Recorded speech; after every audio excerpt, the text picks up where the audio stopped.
नमस्कार, मैं हूं संदीप और नमस्ते फरीदाबाद में आज मेरे साथ हैं फरीदाबाद बीजेपी की एक जानी मानी शख्सियत और वार्ड नंबर 24 के सह प्रभारी जिला कार्यकारिणी के सदस्य, वर्षों से फूल की क्यारी को सींचते, सहेजते, संभालते, अपने दल, अपने निशान कमल के साथ अटल मुस्तैद खड़े रहने वाले मुकेश शर्मा जी। शर्मा जी, आपका स्वागत है। धन्यवाद संदीप जी, आपका भी और आपके सभी दर्शकों का बहुत बहुत धन्यवाद जो आपने मुझे आज अपने चैनल पर बुलाने का मौका दिया।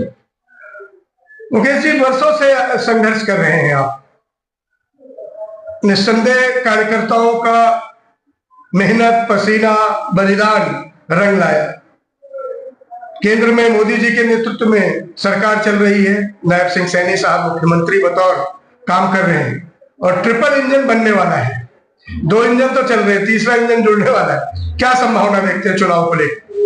संभावना बिल्कुल क्लियर है। 100% हम हरियाणा के अंदर ट्रिपल इंजन सरकार बनाने जा रहे हैं और हम 47 की 47 सीटें, 46 सीटें हमारे पार्षद की और अपनी मेयर की सीट, मतलब इतने बातें तो जीतेंगे जितने रिकॉर्ड आते हैं। सबसे जो हाईएस्ट रिकॉर्ड है वो रखना हुआ है, हम उसको भी तोड़ने जा रहे हैं।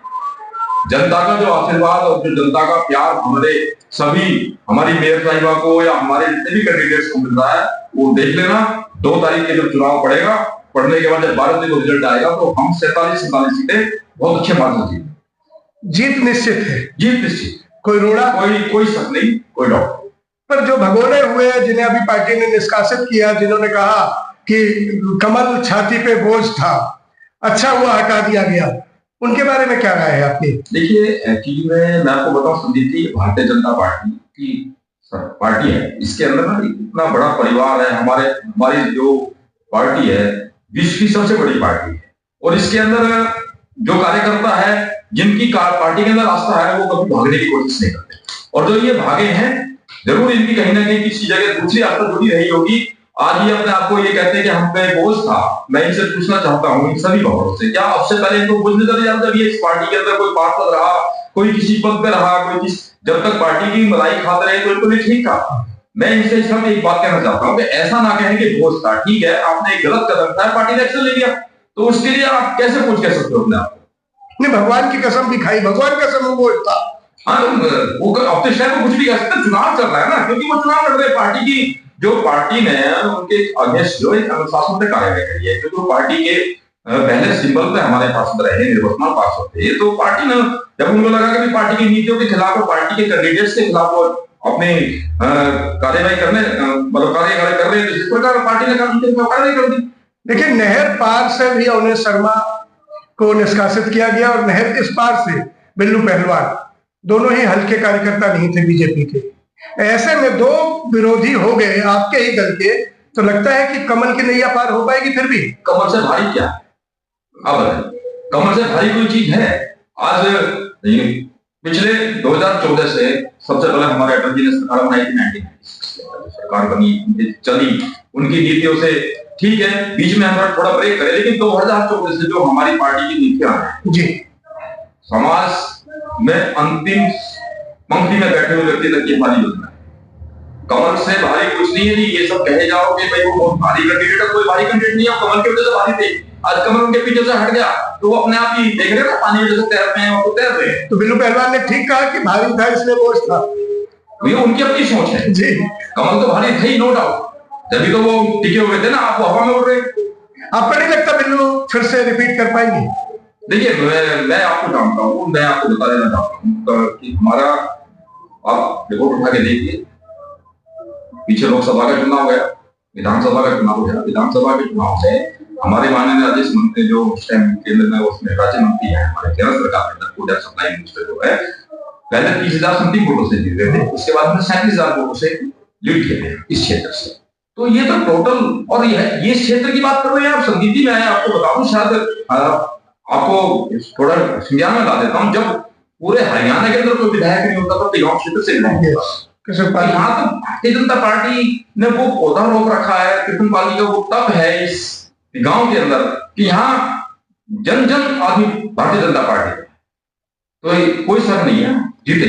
ये चुनाव आप क्या मानते हैं कि दो व्यक्तियों के बीच में, दो विचारधाराओं के बीच में, भगोड़े और अपनों के बीच में, या परिश्रम त्याग तपस्या के बीच में है? ये चुनाव सबसे पहले हमारे कमल निशान का चुनाव है।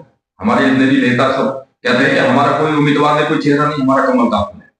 ये माननीय नरेंद्र मोदी जी का चुनाव है। हमारे देश के यशस्वी, हमारे हरियाणा प्रदेश के यशस्वी मुख्यमंत्री माननीय नायब सैनी जी का चुनाव है। हमारे केंद्रीय राज्य मंत्री चौधरी कृष्णपाल गुर्जर जी का चुनाव है। हमारे राज्य मंत्री अपने राजेश नागर जी का चुनाव है। हमारे विपुल गोयल जी का चुनाव है, जो केंद्रीय मंत्री है। मतलब यहाँ जितने विधायक है, अब ये देखिए ना, आप उठा के देखिए, क्या मतलब कहीं कोई कांग्रेस का आपको उम्मीदवार नजर आया है यहाँ, जो मतलब जिसने पिछले लड़ता भी नहीं दिख रहा, कैंडिडेट ही नहीं है उनके पास। वो कैंडिडेट ढूंढ रहे हैं, वो लगा रहे हैं कि किसी पे अपना ठप्पा लगा देते हैं, यहाँ कैंडिडेट बन जाए। तो देखिए, मतलब भारतीय जनता पार्टी की जो नीति और नीति है, ये कमल है, अटल है, अटल है तो कमल। तो आपको खतरा नहीं लग रहा ना बिल्लू से ना उड़ने से? हमें किसी से कोई खतरा नहीं है, सब अपना काम कर रहे हैं और हम अपना काम कर रहे हैं। और हम इस वार्ड नंबर 24 का, मैंने कहा ना आपको, 46 के 46 पार्षद और मेयर साहब इस सीट को हुई का अंतर से जीते जाएंगे। शर्मा जी, आप सह प्रभारी भी हैं, आपके ऊपर जिम्मेदारी भी है। निस्संदेह कल नायब सिंह साहब का दौरा भी था, रोड शो भी था, हुजूम निकला उसमें, लेकिन कोई व्यक्ति, एक परिवार के पास 25-30 साल से सीट है, वो आदमी वजनदार तो है, समाज में उसकी पकड़ तो है, ऐसे में आप उसे कैसे हटा पाएंगे, कैसे परिवर्तन कर पाएंगे? बिहार का एग्जाम्पल ले लीजिए आप। बिहार के अंदर भी चले थे जो आज मतलब जेल में, आपने देखा होगा, गए भी हैं। उन्होंने काफी टाइम कहते थे कि हमें कोई, ऐसा कुछ नहीं, ये जनता का आशीर्वाद है। जनता जब तक आशीर्वाद देती रहती है तो आदमी रहता। अगर मैं आपको बता दूं, अगर पिछली बार जो अपने आप को ये कहते हैं कि मुझ पर बोझ है, 2017 के चुनाव में अगर उन्हें बोझ लगा तो क्यों बीजेपी का टिकट लेकर आए? बीजेपी के टिकट पे तो चुनाव लड़ के वो पास बने थे, ठीक है। मतलब जनता का आशीर्वाद जब तक है, जब तक आदमी है। लेकिन भारतीय जनता पार्टी के साथ इस देश की, इस वार्ड की, हमारे फरीदाबाद नगर निगम की जनता का पूरा पूरा आशीर्वाद है। और मैं आपको एश्योरेंस कर देना चाहता हूँ, वार्ड 24, 25, 26, 27, 28, 7 चुनाव के बाद आपको बता देता हूँ, कोई वार्ड में जीत हार रहे, हम हर वार्ड में जीते, हर वार्ड एक तरफा सफाया, एक तरफा, कहीं कोई टक्कर नहीं। तो फिर ये जो बातें चल रही हैं, तो क्या सह प्रभारी मुकेश शर्मा इस बात को स्पष्ट कह सकते हैं कि ये सरकार बनाम गद्दार का चुनाव है? जो पार्टी के साथ, अगर देखिए, मैं एक बात बताऊं आपको, मतलब मैं उनको कोई उपमा नहीं देना चाहता हूँ कि मैं उनको कोई उपमा दे दूं या उनका कोई उपनाम दे दूं, ये आप कह सकते हो, लेकिन मैं नहीं कह सकता। नहीं, अगर इन लोगों ने गद्दारी नहीं की तो आपने निष्कासित क्यों किया? गद्दारी ही है, अगर कार्यवाही उनके खिलाफ हुई है तो ये केंद्र नेतृत्व का, हमारे जिला नेतृत्व का, हमारे प्रदेश नेतृत्व का निर्णय है। नहीं तो आप ऐसा गद्दारी नहीं मानते दल के साथ? गद्दारी है, जरूर गद्दारी। तो आपको गद्दार कहने में डर लग रहा है? पार्टी हमारी माँ है और हम ये इस बात से ही हम सब कुछ पा रहे हैं, और उसी माँ के साथ अगर हम गद्दारी करते हैं तो गद्दारी कहेंगे उसको हम। तो गद्दारी बनाम ईमानदारी के चुनाव है, ईमानदारी और कर्तव्य निष्ठा। एक Sharma ji, of the record आपसे बात हो रही थी कल मेरी, तो आपने एक बात कही, मुझे बहुत अच्छा लगा कि पार्टी में त्याग, तपस्या और बलिदान, 3 चीजें हैं। बड़े बड़े कार्यकर्ताओं को बलिदान दे दिया जाता है जब टिकट की बारी आती है। आप भी कतार में थे, आप भी इंतजार में थे, आपको भी पार्षद होने की उम्मीद थी। नहीं लगता कि बलिदान हमेशा निष्ठावान का ही ले लेती पार्टी?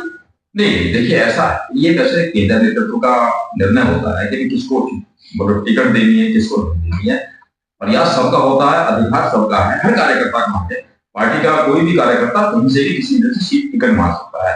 अब आप देखिए, मैं आपको पत्रकारिता करते हैं, आपने देखा होगा हमारे देश के राष्ट्रपति जी का एग्जाम्पल ले लीजिए। द्रौपदी मुर्मू की पार्टी आज मतलब कहाँ उन्होंने, मेरे ख्याल हो सकता है मैं भी कभी ना सोचा होगा मैं राष्ट्रपति। तो हमारी पार्टी के अंदर हर कार्यकर्ता का सम्मान है, सभी थी, और कार्यकर्ता देर सवेर हो सकती है, बट लेकिन सम्मान हर कार्यकर्ता। पटेल जी, आखिरी सवाल आपसे, 24 की जिम्मेदारी आपके पास है, आप उसके सह प्रभारी हैं, रात दिन आप परिश्रम कर रहे हैं। आज केंद्रीय राज्य मंत्री, कैबिनेट मिनिस्टर फरीदाबाद की झोली में नायब सिंह सैनी साहब ने, मोदी जी ने भरपूर दिया है, जितनी उम्मीद कोई नहीं कर सकता, उतने मंत्री से फरीदाबाद को सजा रखा है। ऐसे में क्षेत्र की जनता और फरीदाबाद की जनता को आप क्या कहेंगे, क्यों चुने कमल? मैं तो भारतीय जनता पार्टी की तरफ से आप सभी से, जो हमारे फरीदाबाद की जितने भी जन है, देवतुल्य कार्यकर्ता, देवतुल्य मतदाता है, मैं सबसे एक ही निवेदन करना चाहता हूँ कि भारतीय जनता पार्टी वो सरकार है बिना खर्ची बिना पर्चे के आज अगर उठा के देख लीजिए, नहीं तो पहले क्या होता था, किसी की सिफारिश है तो बेचारा उसका बच्चा लग रहा है, अगर बेचारा योग्य व्यक्ति बाहर बैठा हुआ है। दूसरा आयुष्मान योजना, उज्ज्वला योजना, दूसरा और बहुत सारी योजनाएं। अब देखिए ना, गरीब व्यक्ति बेचारा बिना इलाज के मरता था, असमर्थ रहता था, जो असहाय होता था, जिसपे मतलब पैसा नहीं होता, उसको ऐसी गंभीर बीमारी था तो मतलब वो बेचारा लाइलाज होते मतलब उसी जगह हो जाता था।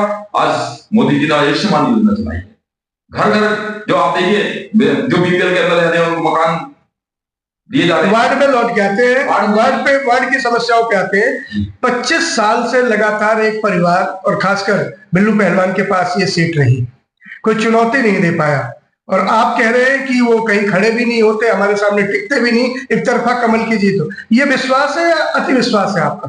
विश्वास है, विश्वास की बात नहीं, अति विश्वास हम नहीं करते, विश्वास है हमें, बिल्कुल एकदम भरोसा है। अपने वार्ड नंबर 24 की जनता पर भरोसा है, यहाँ के मध्यप्रदेश मतदाताओं पर भरोसा है, हम जीतेंगे और 100% जीतेंगे, बिल्कुल जीतेंगे। देखिए मैं आपको बता दूं, ठीक है, उससे पहले हम कभी सिंबल पे चुनाव नहीं लड़ते थे, बहुत कम। हमारी पार्टी ने डिसाइड किया 2010 से सिंबल पे चुनाव हुआ। पार्टी हर चीज का एक टाइम होता है, कांग्रेस की सरकार होती थी, कांग्रेस के अपने वो होते थे, हमने वही मेहनत हमारे नेताओं ने करी ना। आज हम जहां कभी हमारे हरियाणा के अंदर 2-3 विधायक होते थे, मैक्सिमम 7 विधायक हो, तो आज देखिए ना हम सरकार बना के बैठे हैं। तो ऐसा नहीं है, समय बदल रहा है, वक्त बदल रहा है। अगर ऐसा ना होता तो मैं इन्हीं लोगों से पूछना चाहता हूँ, ये क्यों टिकट मांग रहे थे? अगर इन्हें बोझ लग रहा था तो टिकट क्यों मांग? शर्मा जी, एक बात बड़े जहन में आई है, आप क्योंकि बहुत परिश्रमी हैं, पार्टी के बहुत दिनों से जुड़े हैं, अगर कमल नहीं जीता तो? कोई सवाल ही पैदा नहीं होता, कमल नहीं जीता। नहीं जीता तो नहीं जीत, मैं कह रहा हूँ ना, क्या लगता है अगर नहीं जीता, डबल इंजन में भी आपको कहीं डेंट हो गया तो जनता को विकास से महरूम रहना पड़ेगा, कुछ खामी होगी? देखिए हमारे नायब सैनी जी ने सीधी सी एक बात कही है, चाहे कोई हमारा जो भी पीछे कहा था कि अगर कोई विधायक हमारी पार्टी का भी नहीं होगा, समान विकास हम सब कुछ उनके उसी तरीके से काम करेंगे, हमारा कोई भेदभाव नहीं होगा, भेदभाव के हम काम करेंगे। रही बात ये, जब अपना प्रतिनिधित्व पार्टी का सरकार का बैठता है तो वो थोड़ा सा एफर्ट ज्यादा दिखाकर और अपने क्षेत्र के लिए अच्छे काम कर देता है। मैं ये नहीं कहता कि वार्ड 24 के अंदर काम बट उन कामों के करने का एक क्रियान्वयन चाहिए था, जो एक योजना चाहिए थी, जो कुछ योजनाएं छूट गई है उनको पूरा कर देना। एक बड़े जो आपने निष्कासित कर दिया, कुछ लोग तो कह रहे हैं कि बोझ उतर गया, और कुछ ये भी कह रहे हैं कि क्या हुआ, जीत के फिर कमल में आ जाएंगे, कौन एंट्री रोकता है, कौन रोक सकता है, जीत के फिर शामिल हो जाएंगे। ये इस तरह का जो भ्रम फैलाया जा रहा है, इस पे आप बतौर सह प्रभारी क्या कहेंगे कि वाकई जीतने के बाद फिर आपसे उनकी आरती उतारने लगेगी? मैं आपको देखिए एक बात बताऊं, आपको मेयर चुनाव जनता चुन रही है जी, इन मेयर जो पार्षद की जरूरत कहां पर? बहुमत जुटाने के लिए। बहुमत जुटाने, जब हमारा मेयर हमें जनता चुन के भेज रही है और मैं कह रहा हूँ हम 40 की सारी सीटें जीत रहे हैं, तो हम क्यों इनकी जरूरत पड़ेगी? आएंगे नहीं भाई साहब, मैं आपको बता रहा हूँ, आएंगे नहीं, आप आने नहीं देंगे? नहीं, जनता नहीं आने देगी, हम कौन होते हैं रोकने वाले? पार्टी में फिर से आप आरती लेके जाए, आइए जी आइए, स्वागत है, हमसे गलती हो गई, हमने निष्कासित कर दिया, आ जाइए। ये लोग कह रहे हैं जी हम आते वाले जीतने के बाद बीजेपी में, मैं अपने क्षेत्र की जनता से निवेदन करता हूँ क्योंकि हमारे पास पार्टी का मतलब कैंडिडेट नहीं है क्या? क्यों इनको जिताएगी हमारे यहाँ की जनता? क्यों ये जयपुर जनता जिताएगी? जब हमारा टिकट पे चुनाव लड़ रहा है, हमारा उम्मीदवार इस क्षेत्र में है, तो क्यों इनको जिताएगी? उनके पास तो किसी चीज का वो ही नहीं है। आप भरोसे से कह रहे हैं जो बाहर गए बाहर ही रहेंगे? देखिए मैं तो यही कह रहा हूँ, केंद्र नेतृत्व का निर्णय है, उसमें तो मैं कुछ नहीं कर सकता। लेकिन आज की स्थिति है, जिन्हें बाहर किया गया बाहर रहेंगे, उनकी कोई जरूरत नहीं आपको, उनके बिना आपका चुनाव कोई प्रभावित नहीं होगा।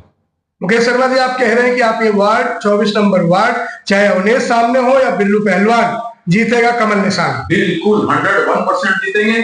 और मैं आपको 2 तारीख के चुनाव के बाद आप आकलन कर लेना, आप तो घूमोगे देखोगे, और 12 तारीख के बाद आपको लड्डू खिलाएंगे, इसी चीज। तो ये कमल की जीत की खुशी में लड्डू खिलाएंगे या बिल्लू पहलवान की हार की खुशी में लड्डू खिलाएंगे? बात तो यही है कि कोई ना कोई तो हारेगा, कोई ना कोई तो जीतेगा। लेकिन मुकेश शर्मा का कहना है कि हम एक सीट नहीं 46 की 46 सीट में जा रहे हैं, साथ में इनाम में मेयर का पद भी जीत रहे हैं। 47 AK-47 फूल का 47 है।